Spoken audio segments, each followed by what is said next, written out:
Hi, I'm Wayne Tuttle, and welcome to Chasing Legends.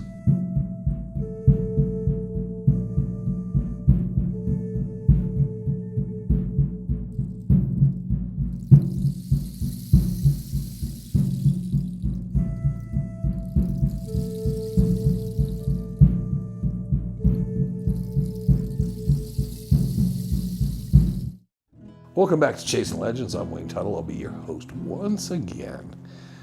Please hit the subscribe button, hit the notifications bell to get notifications about any new and updated videos or programming we have here at Legends of the Superstition Mountains. Go to our About section, go to represent.com, pick up a t-shirt, Legends of Superstition Mountains, Dutch Hunter Rendezvous, black, gray, long sleeve, short sleeve, and lustforgold.com, or more likely, lustforgoldraceagainsttime.com. Go to their Facebook page or their website, sign up for a 4-day, 3-night trip into the Superstition Mountains in their sweepstake. That's about done and up and over. Getting forward, we got the Dutch Hunter Rendezvous on the 5th, 6th, 7th of November. Everyone welcome to the Superstitions. Go to Dutch Hunter Rendezvous on Facebook, and you can catch the information there or in our previous videos.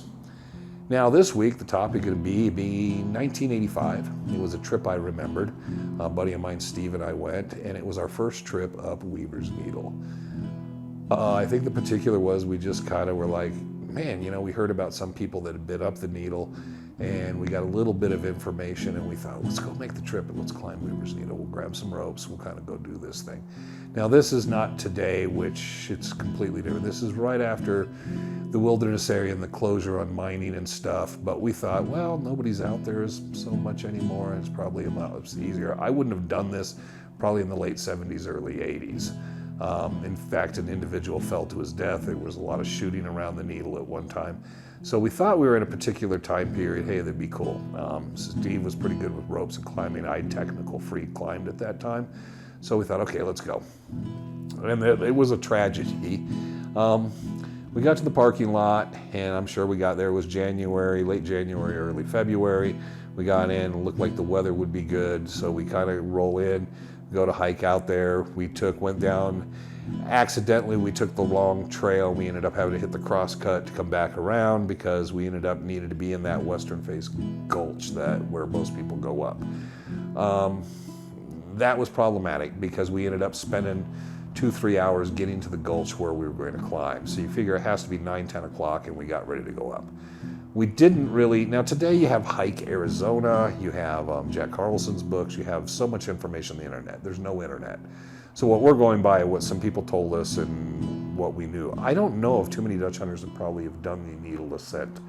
And in particular, I've never had that thing like, oh, there's a big tall mountain, I have to climb it. I'm not the guy that goes, I go up to Siphon Draw, and I've been up that way because it was of Center's Gold and the stories involving in that, and that's just a route to that area. I've never been one that always has to climb the mountain. I don't understand that aspect, that thought. I go up there and put my name in a box and write a bunch of gibberish in a notebook and then put it back in the. I've just never been that person. So I always went for something. And in this particular, I wanted to go up and see the mountains and kind of check out the mountains from that perspective. For nothing else, the history, some of the people, the stories I'd heard, Celeste Jones, Ed Piper, and the people in the area, I thought that was kind of more what I was interested in. And I wanted to know, how difficult was it? And taking that in perspective, we went up. The first part has some difficult areas. If you go up the wrong way, there's a lot of rock scrambling. But we found we were a little bit out of our element. It wasn't beyond us. We're in our early 20s, so we had the endurance and so forth. But we get to the top of the needle, and I'm sure you're thinking now, we got started 10, 11 o'clock. Took a few hours, 3-4 hours. We get to the top, and we suddenly realize it's January and the sun's going down shortly. So we got to the top and we made the ascent. We kind of suddenly had to rethink things. We looked around, realized we had very limited gear. We just brought basically what we thought we needed. I think we had ponchos, fortunately, in our packs and stuff, but we had nothing else. But we looked around and then realized with the shadows, because if you've ever been out in the mountains there, when the sun starts to drop during the winter in the west, it's dropping very sharply, and it drops behind the main mountain. And of course, that side of everything on the needle, it suddenly starts getting very dark and dim. We weren't familiar enough because it'd been the first time we came up, and realized that coming back down, we're going to be in a very difficult position trying to leave the area. So we decided, let's just stay up here, and then tomorrow we'll rest up, because we were pretty bushed, making the hike in and then the hike up. So we thought we'll just stay the night, settle down. It's going to be cold, but we were dressed warm enough, so we had taken the layers off, but we put the layers back on. We were working out. Now, of course, there's no wood up there, so you can't have a fire. And we didn't really bring anything other than what we had in our packs, these very small little compact flashlights, but we didn't have anything really. So we got up there, and I'll just never forget it. It was pretty cold. Fortunately, we did not have any storms, and it was not breezy. The wind, it was very calm. Now, the stars from up there, amazing. And I basically ended up most of the night just staying awake. Of course, winter nights take forever. So we just kind of chit-chatted, found some place we could just brace ourselves and just sit up and just kind of talk, watch the stars. You look down and you're just looking engulfed in black. It looks like you could just walk off the thing. And but fortunately neither of us were sleepwalkers. But we sit up there the whole night. And just before dawn came, and of course the elevation, and because I'm sorry for flat earthers, but the world is curved. It's a round ball, and you can see the horizon. It was the most amazing sunrise I've ever seen in my life. It came up. It was very clear. And I remember just kind of waking up and being half asleep and looking and seeing that light just starting, that glow on the horizon, and then watching it. And I can't describe it, because it was probably one of the coolest things I've ever seen in my life, and sat there for an hour watching the sunrise. And I know Steve did too. And we just watched it and we're like, that was worth the trip if nothing else. We waited after the sunrise, got ourselves together. Of course, we really just brought snacks and stuff. So fortunately, being survivalists, having stuff that we always carry in our packs, we had something to eat, but we were hungry. We had enough water, fortunately, and it was winter, but we knew we had to get out of there. We just couldn't delay. We got very, very lucky on the weather. So we made our way down, which seemed almost as difficult, and we tried to take great care because we knew we were tired, and at least we had the presence of mind to be very, very careful in making the descent. We made it out, hiked ourselves out of there. I don't think we said too much other than just talked. That was a worthwhile trip. That was just amazing. Of course, then you got, at that time, living in the West Valley, probably about a 3.5 hour truck trip back home after that. And I just remember dropping him off, and he said, thanks for the invite. That was pretty cool. And that was about it. And then I remember going home. I had to work the next day because we did this on a Sunday. And I was worthless the entire week at work, because the next morning I got home and everything. And by the time I get home, it's late in the afternoon and all. And cleaned up and stuff, and then the next day I felt like someone had put me in a cement machine and just run me. I don't think I ever felt that beat up, tired and stuff, because of all the different muscles you're using doing the ascent, the descent, and everything you're using. I just felt like crap, and I'll never forget, I just hurt so bad, so stiff, and then once you got everything moving, it hurt, and made it through the week. It wasn't probably a year or two later, a friend was asking me about something about Weaver's Needle, and I said, yeah, I made the ascent once, and I talked about it. And I never got pictures. So we talked about it, and then he said, well, let's go up and get some pictures.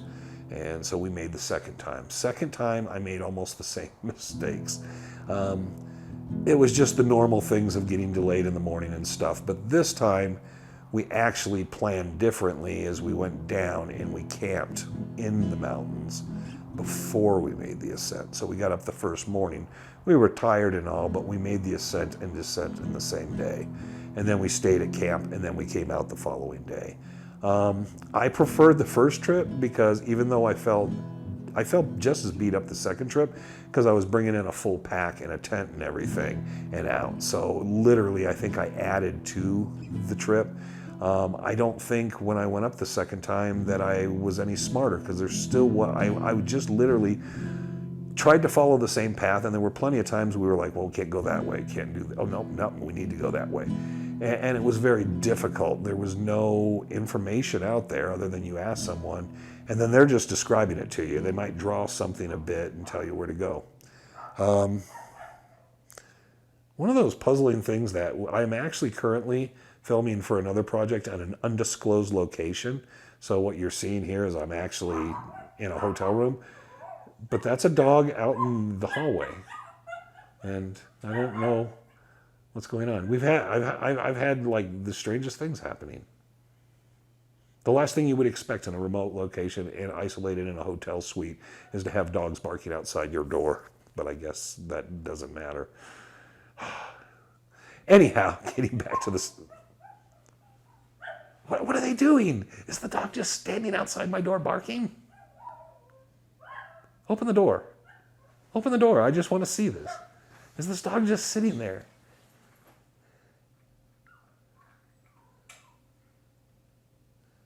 What is it? What is going on? It's on a leash. Someone's standing. Like they're looking over the balcony thing. They're just standing there with their dog outside my room? Okay. I have problems with dogs at home, and then I go to an undisclosed location to film another project, decide to shoot Chasing Legends, and I have dogs problems still. Anyhow, I would like to make a third trip after all this. I don't know if my boys would be interested, but I'd like to make a third trip because the second trip I did bring a camera. But for people who remember back in the day, there was this Fuji film you would buy. And the Fuji film didn't come out very good in the first place, but then the film deteriorated and you ended up with pictures that were very high in yellows and like greens. So the few pictures I got just looked like crap. I mean, they just looks like I could be standing on South Mountain taking a picture of. It just is nothing. And I would always like to go, but the big thing would be to make the trip again. And I hope one day I will, and set up and film a sunrise. Make sure the weather's going to be right, everything's going to be right, and a clear morning and doing sunrise off of Weaver's Needle.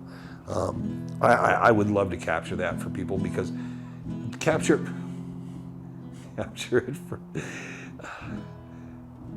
I don't know. I don't know if this is coming through the people in the hallway laughing, and I don't know. But anyways, hey, we're having a great time, I guess. Everybody else is at least.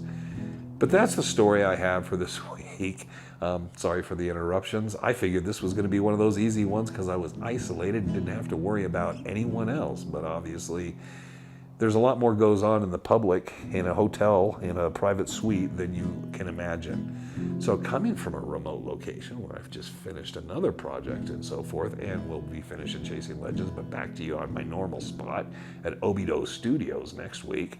This is Wayne Tuttle. You're not. I think I got that right. And this was Chasing Legends. Everybody take care, have a great time, and we will catch you next week.